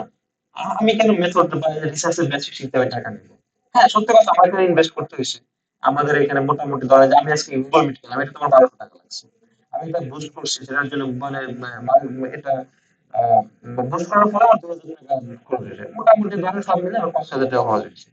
তো এটা বেনিফিটটা আমি কোথায় পাবো, যে আপনার সাথে কন্ট্যাক্ট করতেছে, একটা কমিউনিকেশন হচ্ছে, আমার আমার হচ্ছে ডেলিভারি স্কিল ভালো হচ্ছে। সেজন্য হচ্ছে আমি একটা জিনিস, আমি যেহেতু অনেক কিছু শিখতেছি আপনাদের শিখাইতে গিয়ে, আমি যেহেতু অনেক কিছু শিখবো আপনাদের কাছ থেকে, এটা আমার জন্য বড় পাওয়া। সেকেন্ড হচ্ছে আমি যখন বাইরে যাবো, আমি একটা প্রফেসরকে দেখাতে পারবো যে আমি এতগুলো পার্সোনালি আমি পার্টিসিপেন্টকে আমি শিখেছি, কি শিখেছি, এই জিনিসটা আমি শিখেছি। আর সবথেকে বড় বিষয় যে আমাদের এখন রিসার্চের যে বিষয়টা, মানে আমাদের মোটামুটি ১৫ থেকে ২০ টাকা স্পেন্ডিং আছে। সেটা আমাদের হচ্ছে, মানে আমি তো এতগুলো পেপার আমি একসাথে লিখতে পারবো না। তো আমার কিছু পটেনশিয়াল পার্সন লাগবে, যেটা অলরেডি যে এখানে মনোরল আছে, অলরেডি ও আমার সাথে একটা কানেক্টেড ছিল। ও কনফিডেন্স নাই, বলছে ভাই আমি এটা পারবো না। তো আমি যে শিখে নিই, শেখার পরে আমাকে এটা আমার অন্য একটা কাজ দিয়ে, মানে অলরেডি কিন্তু আমাদের সঙ্গে কানেক্টেড আছে এখানে। যারা কাজ করতেছে, যাদের অলরেডি আমরা কাজ দিয়েছি, ঠিক আছে? তো উম, তো বিষয়টা হচ্ছে আমরা এই যে 15-16টা পেপার আমি তো নিজে লিখতে পারবো না, এটা লেখাও কাজে আপনাদের দিই, আপনারাই আমাদের সাথে কানেক্ট করতে পারবেন এবং আপনারা এই ফার্স্ট বিগিনার থেকেই কি করতে পারবেন, আপনার এই একটা ম্যানুস্ক্রিপ্ট আপনার একটা অথরশিপ হয়ে গেলেন, এটা খুব ভালো ম্যানুস্ক্রিপ্ট। এবং আমাদের একটু আগে যে রন্ত দাস ভাই বললো যে আসলে আমাদের এটা প্রফেসর ম্যানেজ করতে হয়, এপিসির বিষয় থাকে,